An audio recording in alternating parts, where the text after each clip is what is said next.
So the IBF has officially ordered Muratalla to defend his world title against Andy Cruz.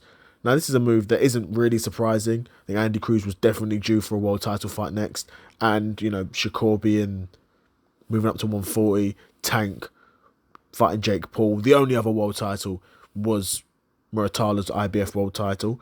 But honestly, as good as I think Muratalla is, I don't think he's a scrub. I think he's a guy who definitely deserves to be mixing at a world level, and has got a lot of good traits as a boxer. Andy Cruz is just levels beyond, and I think Andy Cruz is pretty much the best in the division. If you're assuming that Shakur is no longer at 135, which may not be the case, granted, Keyshawn Davis is no longer at 135. That's confirmed. Andy Cruz is the best boxer in the division, right? If you know what I mean, like if that's the situation we're in, which could be the reality, Andy Cruz is the best in the division. He's the best boxer in the division. I think outboxes any of these guys. I rate him so highly. That's because I've known him since he was an amateur. Same with Shakur, to be fair. Very similar with Shakur. I've known him since he was an amateur. Rated him very highly as well. Andy Cruz is the exact same. Andy Cruz is the exact same. And he's one of these guys that are coming up now, which seems a touch more common in boxing, where you get these guys that have got really stacked amateur backgrounds. They're just speed running their pro career. And now Andy Cruz, I don't even know what his record is, like 7-0, 8-0. He's fighting for a world title. Because there's levels, and he just smokes dudes. And I think he's going to do the same to Muratalla. I think Andy Cruz is the type of boxer who will continue to raise his level to the sort of level he needs to. He's an Olympic gold medalist, for God's sake. He's an Olympic gold medalist, and I think he's just one of these boxers that can just continue to raise his level to the opponent that he's going to be facing. Now, I think he beats Muratalla.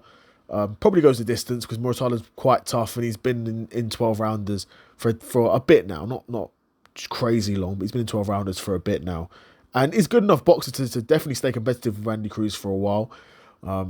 Especially if he can maybe start to make Andy Cruz a bit tired. I don't know. No one's really sort of even got to Andy Cruz or really give him a struggle or anything. Really made him even have to go into second or third gear.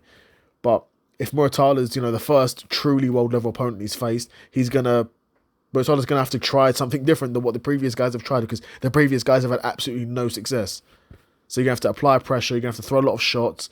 Accept that you're gonna get countered at times, but understand that's part of the game. Continue to apply pressure, get inside, try and work that body, and then maybe those body shots can start to pay dividends on the back end of the fight. Maybe, if you're still around. But we'll see. Yeah, really excited to see Andy Cruz finally getting a world title fight. I say finally. He's not even been pro for that long. But it's felt like a very long time. Like this guy, okay, he'll have this fight, and you're like, yeah. Okay, he's just one less fight away from a world title fight now, because he was destined for world level from the day he turned pro. Right. So yeah, be curious to know what you guys think of this fight. Do you think Muratalla could cause an upset and potentially beat Andy Cruz?